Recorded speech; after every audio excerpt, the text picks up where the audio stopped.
السلام علیکم ورحمۃ اللہ وبرکاتہ۔ میں ہوں آپ کا محمد معاذ اور آپ دیکھ رہے ہیں میرا یوٹیوب چینل معاذ وحید آفیشیل۔ پچھلی ویڈیو کے اندر ہم نے اللہ کے کرم سے، اللہ کے رحم سے تختی نمبر 5 جزم مکمل کی۔ آج کی اس ویڈیو میں ہم سبق پڑھیں گے تختی نمبر 6 حروف قلقلہ۔ حروف قلقلہ کتنے ہیں، قلقلہ کتنی مقدار میں ہونا چاہیے، وہ آج اس ویڈیو میں ہم پڑھیں گے۔ تو چلیے قاعدے کی طرف دیکھتے ہیں۔ تو یہاں پر آپ کو نظر آ رہا ہوگا تختی نمبر 6 حروف قلقلہ۔ حروف قلقلہ کتنے ہیں؟ حروف قلقلہ 5 ہیں، قاف، طا، با، جیم، دال۔ کیا حروف قلقلہ کتنے ہیں؟ 5، قاف، طا، با، جیم، دال۔ اب قلقلہ کہتے کس کو ہیں؟ قلقلہ کی معنی کیا ہے؟ قلقلہ کی معنی ہے ہلانا یا جنبش دینا۔ کیا؟ ہلانا، جنبش دینا۔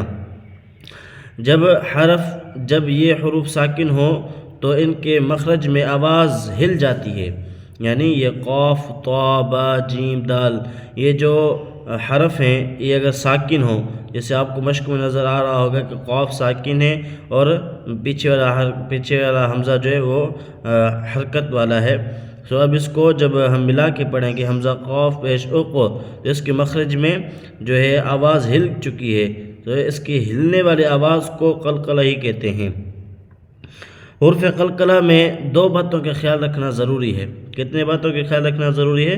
2 باتوں کا۔ نمبر 1، قلقلہ کرنا، قلقلہ ضرور کرنا ہے۔ دوسرا، حرکت پیدا نہیں کرنا۔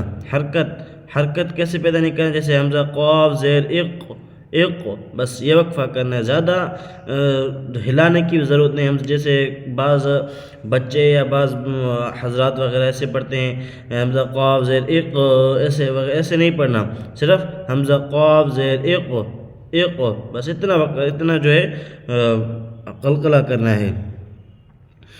زبر زیر پیش، 2 زبر اور 2 پیش کو وقف میں ساکن کر دیں گے۔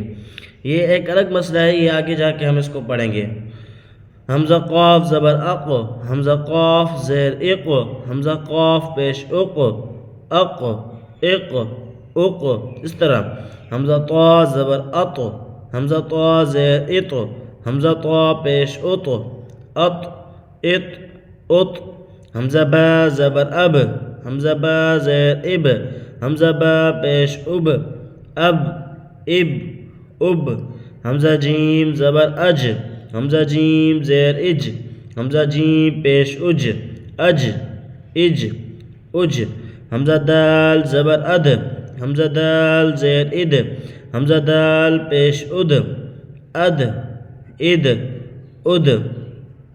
آج کے لیے باقی ملتے ہیں اگلی ویڈیو میں نئے سبق کے ساتھ، تب تک کے لیے اللہ حافظ۔